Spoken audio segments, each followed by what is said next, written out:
퇴근길과 함께하는 오후 웨더 시간이죠. 오늘 노광준 PD님 경기도 기후정책도 가지고 오셨다고 하는데요. 네. 두 가지가 있다고 들었습니다. 네, 첫 번째는 경기도가 뭘까요? 일단 여름철 풍수에 대비해서 풍수. 반지하 주택 및 지하차도 대피 통제 훈련을 실시했습니다. 네네.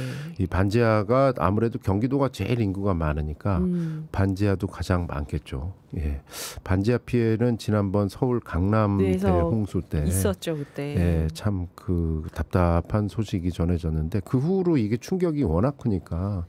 경기도 같은 경우도 집중호우에 따른 침수 피해를 최소화하기 위해서 지난 20일 성남시와 평택시에서 지하공간 대피 통제 훈련을 실시했습니다. 네.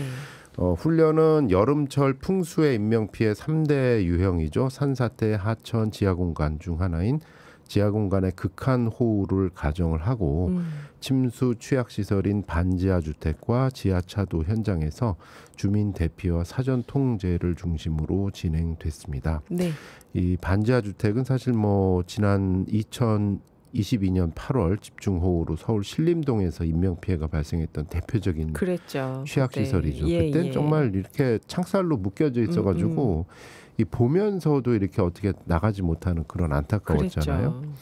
이번 훈련에서는 성남시 중원구에 위치한 반지하 주택에서 침수 상황을 가정한 주민 대피 훈련을 실시를 했습니다. 네. 훈련은 이렇게 진행됐습니다. 한 1,000여 개 이상 설치된 사물 인터넷 센서인 침수 감지 알람 장치의 알림 경보를 시작으로 네. 대피 담당 공무원과 자율 방재단 등으로 구성된 대피 도우미가 우선적으로 대피해야 될 분들, 장애인, 노약자 등 이분들의 대피를 지원을 했고요. 우선 대피 대상자들에게는 구호 물품과 응급 의료를 제공을 했습니다. 또 한편으로 그 침수 피해가 굉장히 우려되는 곳이 지하차도 아니겠습니까? 네. 예, 저 다니는 수원의 길목에서도 여러 군데가 있었는데 지금은 많이 이렇게 그 훈련과 그 사전 대비가 많이 이루어졌더라고요. 이날 훈련이 된 곳은 평택에 있는 세교 지하차도입니다. 예, 세교 지하차도 교통정보에서 종종 등장하는 곳이죠. 인근 하천 범람 등 외수 침수를 가정해서 평택시청 상황실에서 원격으로 자동 차단 시설을 작동시키고 또 도로관리기관, 또 읍면동 공무원, 민간 조력자, 경찰 등 4인 담당자가 현장에서 도로를 차단하고 우회도로로 차량을 유도하는 체계로 훈련이 진행됐습니다. 세교 지하차도는 실제로 지난해 자동 차단 시설이 설치되기 전 7월과 9월 훈련 상황과 비슷하게 침수가 발생을 했지만 네. 방재 당국의 신속한 사전 통제 조치로 인명 피해가 발생하지 않은 바 있습니다. 이 예방이 그만큼 중요한 것이죠. 거네요. 예. 예방할 수 있는 거네요. 그렇습니다. 그리고. 이종돈 경기도 안전관리실장은 반지하, 지하차도 같은 지하 공간은 여름철 집중호우에 인명피해 우려가 높은 시설 중에 하나라면서 이번 여름 불강력적인 기상 상황으로 인한 통제 대피 조치 시 방지당국의 적극적인 협조를 당부드린다 이렇게 말하고 있습니다. 네. 두 번째 소식은 어떤 걸까요? 두 번째 소식은 이 굉장히 큰 프로젝트인데요. 어떤 프로젝트일까요? 경기도에서 시화호 수상태양광 민관협의체가 출범했습니다. 네네.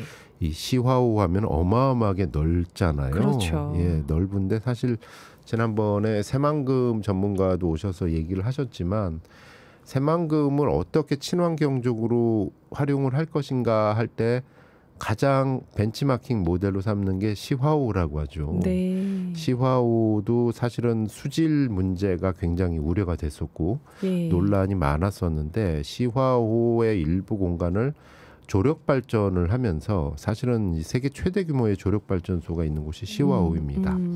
여기에 또 다른 그 국책 프로젝트가 진행이 되고 있는데 네. 시화호 일부 공간에 주민이 참여하는 수상태양광 발전 시설을 만든다. 주민이 참여하는. 예, 그래서 민관 협의체를 구성한 것이 바로 이 대목입니다.